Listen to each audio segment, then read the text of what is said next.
शूर्पणखा की पूर्व जन्म की जीवन वृत्तांत।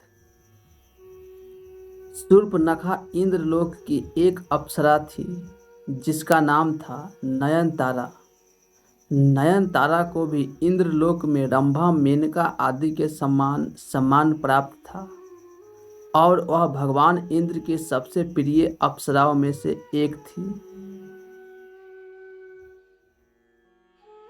एक बार पृथ्वी लोक पर बर्जा नामक ऋषि घोर तपस्या कर रहे थे।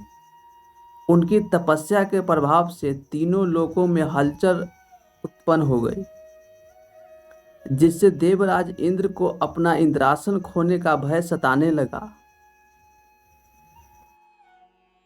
और उन्होंने अप्सरा नयनतारा को बुलाया और कहा कि ऋषि बर्जा की घोर तपस्या के कारण तीनों लोकों में भयंकर भूचाल उत्पन्न होने लगा है। शायद वह इंद्रलोक के अधिपति बनने के लिए ही यह तपस्या कर रहे हैं। इसीलिए मैं तुम्हें आदेश देता हूँ, तुम जाकर बर्जा ऋषि की तपस्या को भंग करो।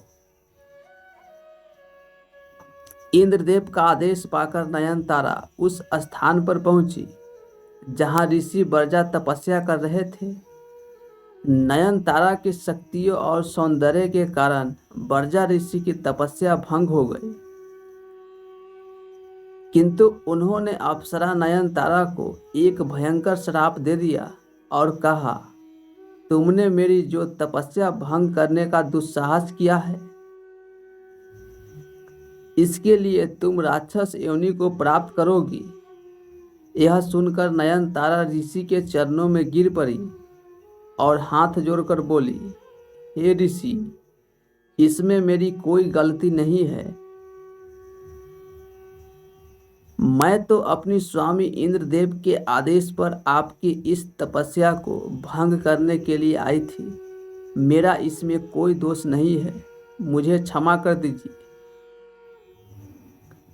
नयनतारा के अनुनय विनय के बाद ऋषि बर्जा के हृदय में दया उत्पन्न हो गई और उन्होंने कहा कि मेरा दिया गया श्राप वापस तो नहीं होगा, किंतु तुम्हें राक्षसी रूप में ही भगवान विष्णु रूपी श्री राम के दर्शन करने का सौभाग्य प्राप्त होगा। नयनतारा ऋषि बर्जा को प्रणाम करके वापस इंद्रलोक में आ गई और उन्होंने देवराज इंद्र को समस्त घटना के बारे में अवगत कराया।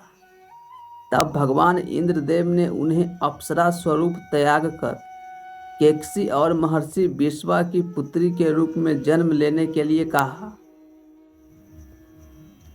इस प्रकार से नयनतारा अप्सरा शूर्पणखा राक्षसी के रूप में उत्पन्न हुई, किंतु उसके मन में भगवान श्री राम से विवाह करने की इच्छा जागृत हो गई तथा अपनी प्रतिज्ञा के कारण उसने राक्षस राज रावण सहित कई दैत्यों के वध का कारण बनी। राक्षस राज रावण के वध के पश्चात शूर्पणखा ने भगवान श्री राम की तपस्या आरंभ कर दी।